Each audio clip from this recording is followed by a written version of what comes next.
कांग्रेस के प्रदेश प्रभारी गुलाम अहमद मीर के दौरे का दूसरा दिन है। झारखंड के वरिष्ठ कांग्रेस नेताओं के साथ वे बैठक कर रहे हैं। बैठक में प्रदेश कांग्रेस के अध्यक्ष राजेश ठाकुर मौजूद हैं। मंत्री रामेश्वर उरांव, बादल पत्रलेख, बन्ना गुप्ता भी इस बैठक में शामिल हैं।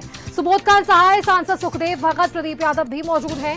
विधानसभा चुनाव को लेकर चर्चा हो रही है। सीनियर नेताओं से प्रभारी फीडबैक भी लेते नजर आ रहे हैं। दूसरा दिन है प्रदेश प्रभारी गुलाम अहमद मीर के दौरे का और ऐसे में वे लगातार बैठक करते हुए नजर आ रहे हैं। इस बैठक में कई शिरकत मौजूद हैं, शिरकत कर रहे हैं कई शीर्ष नेता और ऐसे में विधानसभा चुनाव को लेकर भी मंथन हो रहा है।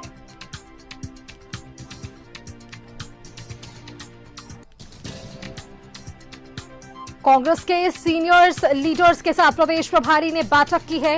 विधानसभा चुनाव के साथ साथ संगठन को लेकर भी मंथन हुआ है। चुनाव को देखते हुए पार्टी जल्द अब कार्यक्रम भी तय करेगी।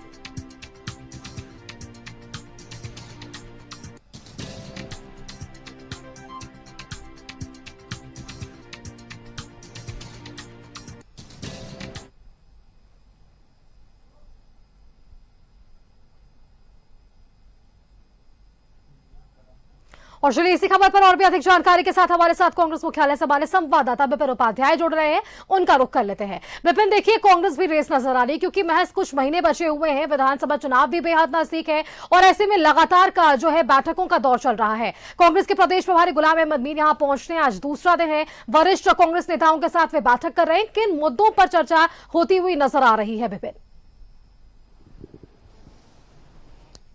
जी देखिए, बैठक आधे घंटे पहले समाप्त हो गई है। झारखंड कांग्रेस के इंचार्ज गुलाम अहमद मीर ने आज मैराथन बैठक की जो झारखंड में कांग्रेस के सीनियर लीडर्स है। चाहे इस बैठक की बात करें तो जिसमें प्रदेश अध्यक्ष राजेश ठाकुर, कांग्रेस कोटे के तीनों मंत्री, पूर्व प्रदेश अध्यक्ष प्रदीप बालमुचू, सांसद सुखदेव भगत के अलावा प्रदीप यादव, दीपिका पांडे, बंधु तिर्की, शहजादा अनवर, फुरकान अंसारी जैसे चेहरे जो कि झारखंड में कांग्रेस के सीनियर लीडर के रूप में जाने जाते हैं, उनके साथ जो बैठक हुई इसमें जो बीता लोकसभा चुनाव का परिणाम था उस पर भी समीक्षा हुई थी। जो कल उससे आगे बढ़ते हुए पार्टी ने कल जो निर्णय लिया था कि ग्राउंड स्तर पर जो हकीकत है उसको जानने के लिए कमेटी का गठन होगा जो 15 दिनों में रिपोर्ट सौंपेगी।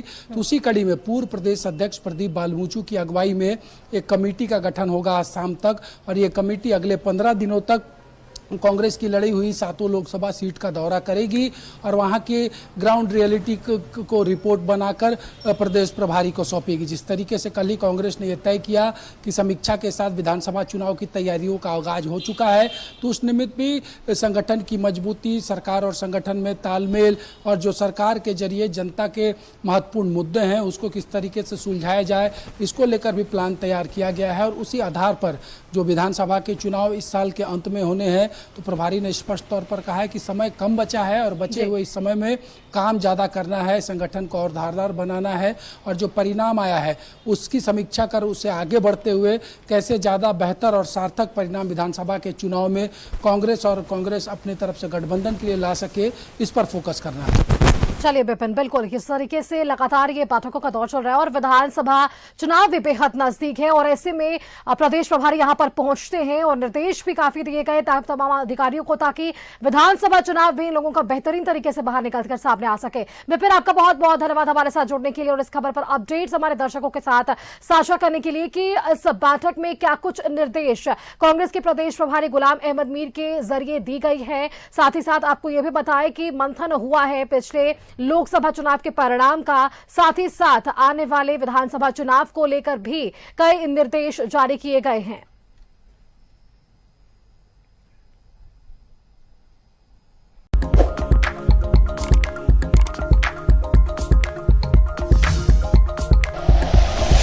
Like and share videos, subscribe करें हमारा चैनल और प्रेस करें बेल आइकॉन। न्यूज़ 11 भारत, सच है तो दिखेगा।